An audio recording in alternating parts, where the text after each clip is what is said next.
అరే ఏంట్రా అలా డల్గా కూర్చున్నా, ఏమైంది?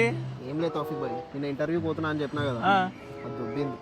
అవునా, ఎందుకు రిజెక్ట్ చేశారు? అన్ని రౌండ్లు బాగానే క్లియర్ చేసిన తౌఫిక్ భాయ్, కానీ లాస్ట్ రౌండ్ లో మేనేజర్ ఏమన్నాడో తెలుసా? Your not trust worthy person, నీ కెరియర్ లో జంపులు ఎక్కువ ఉన్నాయి, నువ్వు ఏ కంపెనీలో కూడా కన్సిస్టెంట్ గా వర్క్ చేయలేదు, నేను ఎట్లా నమ్మాలని అన్నాడు తౌఫిక్ భాయ్. లాస్ట్ ఇంకా so sorry, we cannot hire you అని చెప్పేసి పంపించేసి నన్ను. అయ్యయ్యో, ఊరుకోరా ఊరుకో. మొన్న బ్రేక్ లో నాతో ఏం బాగేవరా? ఏం టెక్కిస్తారా మీరు? ఎప్పుడు చూడు హైక్ రాలేదు, ప్రమోషన్ రాలేదని ఏడ్చేస్తారు.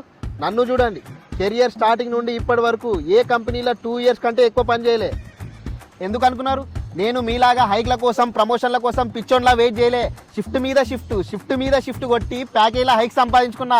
అది దిమాక్ అంటే. అయినా నాకు తెలియక అడుగుతున్నా తౌఫిక్ భాయ్, నాలో స్కిల్ ఉందా లేదా, టాలెంట్ ఉందా లేదా అని మాత్రమే చూడాలి. అది పోయి నేను ఎన్ని కంపెనీస్ మారితే వాళ్ళకెందుకు? అయినా అదే లాజిక్ నన్ను రిజెక్ట్ చేయనికే. లాజిక్ ఉందిరా యూజ్లెస్ ఫెలో. కంపెనీ వాళ్ళు ఎంతో కష్టపడి నిన్ను వెతికి నీకు మంచి ప్యాకేజ్ ఇచ్చి నిన్ను రిక్రూట్ చేసుకుని నీకు ట్రైనింగ్ ఇచ్చి ప్రాజెక్ట్ ఇస్తే నువ్వు సంవత్సరమో 2 సంవత్సరాలు పనిచేసి ఇంకో కంపెనీ వాడు హై ప్యాకేజ్ ఇస్తున్నాడని చెప్పి ఈ కంపెనీ వదిలేసి వెళ్ళిపోతావా? నీ మీద ఇంత టైము మనీ ఇన్వెస్ట్ చేసిన కంపెనీ ఏమైనా పిచ్చిదేంట్రా? అలా అని లైఫ్ లాంగ్ ఒకే కంపెనీలో ఉండలేం కదన్నా. లైఫ్ లాంగ్ ఏం ఉండక్కర్లేదురా, కానీ అలా అని చెప్పేసి ప్రతి కంపెనీ సంవత్సరానికో 2 సంవత్సరాలకో హై ప్యాకేజ్ కోసం వదిలేసి ఇంకో కంపెనీలో జాయిన్ అయితే వీడికి కన్సిస్టెన్సీ లేదు, వీడి మీద నమ్మకం పెట్టుకోవడం వేస్ట్.